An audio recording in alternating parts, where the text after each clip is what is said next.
부모님도 그렇게 생각하셔야 돼요. 10번, 20번 실망할 거 예상을 하셔야 됩니다. 그래서 내가 10번, 20번 실망을 하더라도 얘 잡아주겠다.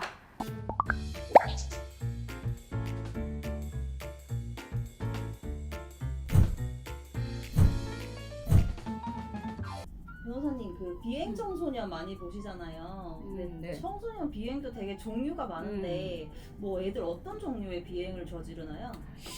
일반적으로 이제 청소년 비행이라고 하면 뭐 술, 담배, 뭐 집단 폭력, 금품 갈취 뭐 이런 거를 생각을 하실 거예요. 요즘에는 이제 도박 자금을 마련하기 위해서 금품 갈취를 한다거나 또 아니면은 뭐 싸지박자 뭐 이런 말을 하는데 싸우자는 뜻이거든요. 그래서 1대1로 싸우는 거를 이제 빙자해서 불러낸 다음에 동영상을 찍고 뭐 라이브 방송 켜가지고 이제 그런 걸 유포하고 그러는 경우도 많고요. 안 그러면 요즘 이제 배달 업체가 굉장히 많아지잖아요. 오토바이 절도 같은 사건들도 굉장히 많습니다. 이 비행도 뭐 봄, 여름, 가을, 겨울 따라 더 건수가 많아진다 이런 계절을 좀 타나요? 아무래도 이제 여름보다는 겨울에 더 금방 깜깜해지잖아요. 뭐 5시만 돼도 깜깜해지는데 그러다 보니까 우리가 사람이 밝은 곳에서 나쁜 짓 하기보다는 어두운 곳에서 나쁜 짓 하기가 더 쉽거든요. 그러다 보니까 이제 밤이 더 빨리 오는 겨울이 되면은 뭐 술을 먹거나 담배를 피거나 이런 나쁜 짓 하기가 이제 훨씬 더 쉬워지는 거죠. 네, 저는 학창 시절에 되게 모범생이었어서 그런지 모르겠는데 비행 왜 하는 거예요, 애들? 근데 청소년 비행이라는 게 뭐 최근에 들어서 생긴 게 아니라 예전부터 있어 왔잖아요. 근데 청소년 시기에는 남들보다 좀 더 우월감을 느끼고 싶어 하고, 담배 같은 거 못 구하는데 다른 친구들은 나는 구했다라는 뭐 이런 우월감을 느끼기도 하고요.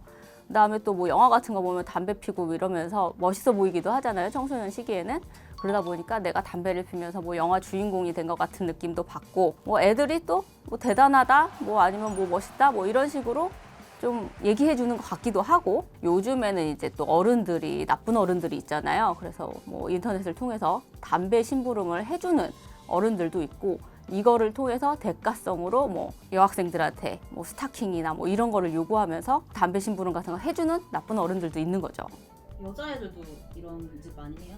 여자애들도 하죠. 여자아이들도 이제 우월감 같은 걸 느끼고 싶어 하니까 나 잘 나간다, 뭐 1등이다, 저 친구 1등이래, 뭐 이런 얘기 듣고 싶어 하는 경우도 있는 것 같아요. 이런 애들 말로 뭐 나중에 어떻게 돼요? 아무래도 이제 뭐 중한 범죄 같은 경우에는 성인하고 동일하게 형사처벌을 받는데 다소 경미하다라고 하면 소년보호 사건으로 넘어가는 경우가 많은 것 같아요. 그런데 문제는 이제 이런 친구들이 뭐 소년원 갔다 온 형이래, 엄청 무서운 형이래, 이런 걸로 더 우월감을 느끼는 경우도 있다는 거죠. 그래서 이제 이런 식으로 다른 학생들한테 두려움의 대상이 되는 걸 즐기기도 하고요.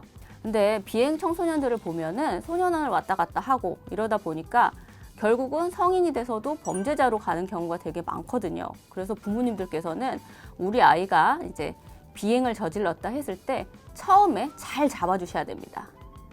비행 청소년 애들은 나중에 커서 직업? 어떻게 이제 뭐 먹고 산다던가 이런 게 좀 그런 경향성 같은 게 있어요? 아무래도 이제 그렇잖아요. 뭐 어릴 때부터 비행을 저지른 청소년들이 이제 성인이 돼서 번듯한 직업을 잡기는 어렵잖아요. 그러다 보니까 이제 제가 얘기해요. 니네 동네 형 있잖아. 네 미래다. 그렇게 살고 싶냐? 그런 얘기를 많이 하죠. 아무래도 그러면 이제 좀 건실하게 이렇게 사회생활을 하기는 좀 어렵겠네요. 그럼 커서도. 근데 이제 중간에 누군가가 잘 잡아주면 또 인생이 바뀌는 경우들도 있잖아요. 그렇기 때문에 누군가가 잘 잡아주는 거, 그게 이제 부모님의 역할이라고 생각을 하고, 그래서 부모님이 굉장히 노력을 하셔야 된다는 거죠. 구체적으로 부모가 뭐 어떤 노력을 해야 돼요? 우선 이제 비행 청소년들 같은 경우에 우월감, 뭐 내가 더 센 거 같은 기분, 이런 걸 느끼기 위해서 이제 비행을 저지른다고 했잖아요. 근데 그 중에는 부모님들이 이제 잘 관심을 갖지 않아서 방치된 그런 느낌을 받고, 그래서 청소년기에 이제 또래 친구들한테서 그 부족한 부분을 채우려고 하는 경우가 많은 것 같아요. 부모님들도 맞벌이를 하고 생업에 이제 종사하시다 보니까 아이들한테 그만큼 시간적으로, 정신적으로 이제 많이 케어를 못 해주시는 경우들도 있는 것 같고요.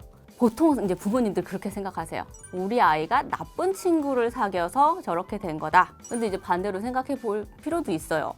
우리 아이가 나쁜 아이는 아닌가? 우리 아이가 다른 친구들한테 나쁜 영향을 주는 건 아닌가? 한번 그렇게 생각을 해보시고 뭐 그걸 선호하고는 상관없이 우리 아이한테 어떤 거를 해줘야 될까? 교과서적인 이야기로는 아이한테 많은 관심과 애정을 쏟으라 라는 거잖아요.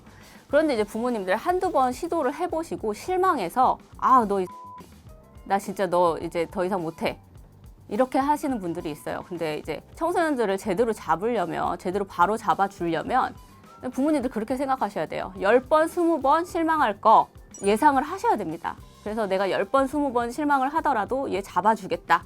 내가 마음의 끈을 놓지 않고 끝까지 책임지겠다. 이런 생각을 해야지 아이들도 변화가 돼요.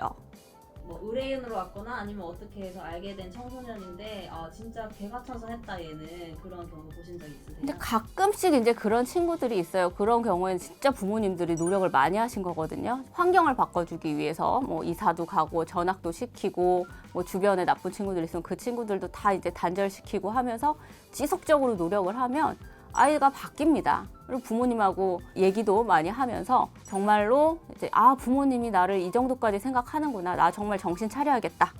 이렇게 생각하게끔 만들어줘야 된다는 거죠. 아이들이 스스로 바꾸는 건 쉽지가 않아요. 부모님들이 정말로 애정과 관심을 가지고 끝까지 마음의 끈을 놓지 않고 책임지셔야지 그래야 아이가 바뀐다는 거예요.